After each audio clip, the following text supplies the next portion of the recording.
ఏంటబ్బా బాటిల్ కోస్తున్నారు అనుకుంటున్నారా? ఈ బాటిల్తో ఒక ప్రయోగం అయితే చేస్తున్నామండి. మేమైతే యూట్యూబ్లో చూసినప్పుడు చైనా వాళ్ళు బాటిల్ పెట్టి కాయలు అయితే పండిస్తున్నారు. ఆ ఆకారంలో కాయలు వస్తున్నాయి. అదే ప్రకారంగా మేము చేద్దామనేసి ప్రయోగాలు అయితే చేస్తున్నామండి. ఇది 2 లీటర్ల థమ్స్అప్ బాటిల్ కోస్తున్నాడు తమ్ముడు. ఆ పక్క ఈ పక్క కోసి హోల్స్ పెడుతున్నాడండి. ఇలా హోల్స్ పెట్టి ఒక తీగ సహాయంతో బాటిల్ని అయితే ఇలా కట్టేశాడండి.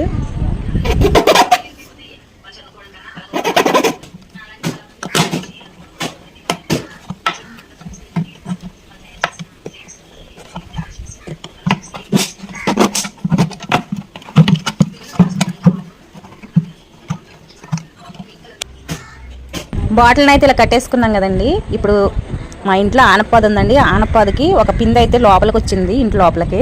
దాన్ని అయితే మేము బాటిల్ ఆకారంలో తయారు చేద్దాం అనుకుంటున్నాము. ఇప్పుడైతే ఇలా తగిలిచ్చేసుకుని ఈ కాయ ఇంట్లో పెరుగుతుంది అనమాట. మేమైతే ఒక ఓస తీసుకుని ఓస సహాయంతో ఇలా చేసాము. పార్ట్ 2 కోసం వెయిట్ చేయండి. వీడియో నచ్చితే లైక్ చేయండి, షేర్ చేయండి. Thank you.